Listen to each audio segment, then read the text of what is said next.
করে দিয়েছিল, এমনকি তাদের ইউনিফর্ম পর্যন্ত পরিবর্তন করে ফেলা হয়েছে।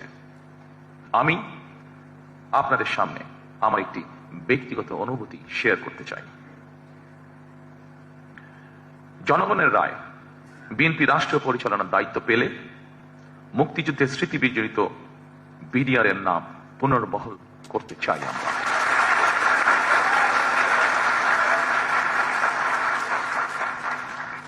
ভবিষ্যতে যাতে কখনোই এই ধরনের ঘটনা না ঘটে সেই লক্ষ্যে সেনাবাহিনীর সঙ্গে আলোচনা করে বিডিআর পিলখানা সেনা হত্যাযজ্ঞের দিবসটিকে শহীদ সেনা দিবস অথবা সেনা হত্যাযজ্ঞ দিবস অথবা জাতীয় শোক দিবস হিসেবে ঘোষণা করার পরিকল্পনা আমাদের রয়েছে।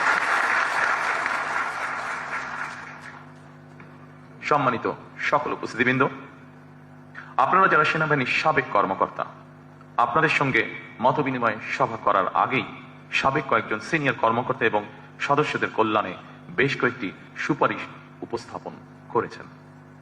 জাতীয় নিরাপত্তা পরিষদ গঠন, সেনা আইনের কিছু কিছু বিধিমালার পরিমার্জন কিংবা সংস্কার সহ এইসব সুপারিশমালাগুলি অবশ্যই গুরুত্বপূর্ণ বলে আমি ব্যক্তিগতভাবে মনে করি।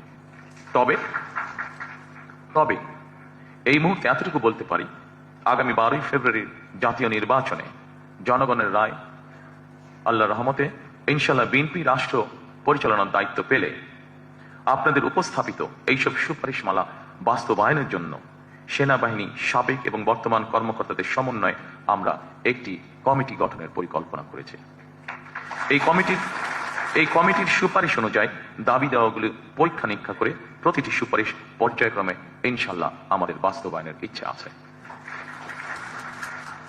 পরিশেষে আমি হয়তো সকল কথা এতক্ষণ পর্যন্ত যেগুলো বলেছি সেই কথাগুলোর মধ্যে হয়তো অনেকেই আশ্বস্ত হতে পারেননি, কিছু কথা হয়তো রেখে দিয়েছেন।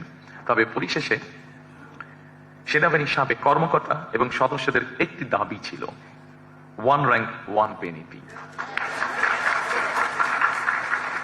আমি আপনাদেরকে অত্যন্ত আনন্দের সঙ্গে জানাতে চাই যে ইতিমধ্যেই আমরা আমাদের দলীয় ম্যানিফেস্টোতে 1 rank 1 pay অন্তর্ভুক্ত করে নিয়েছি এবং এটি আমরা বাস্তবায়নের ঘোষণা এরই মধ্যে জাতির সামনে উপস্থাপন করেছি। ইনশাআল্লাহ বিএনপি সরকার গঠন করলে পরে 12 তারিখের নির্বাচনে এটি আমরা যত দ্রুততার সঙ্গে সম্ভব বাস্তবায়ন করবো আমরা ইনশাআল্লাহ। পরিশেষে সকল উপস্থিতিবৃন্দ, আপনাদেরকে আন্তরিক ধন্যবাদ আবারও জানাতে চাইছি আমাকে এবং আমার স্ত্রীকে আজকে এই সুন্দর অনুষ্ঠানে আমন্ত্রণ জানানোর জন্য। সকলে ভালো থাকবেন ইনশাআল্লাহ, সকলে সুস্থ থাকবেন ইনশাআল্লাহ। আসুন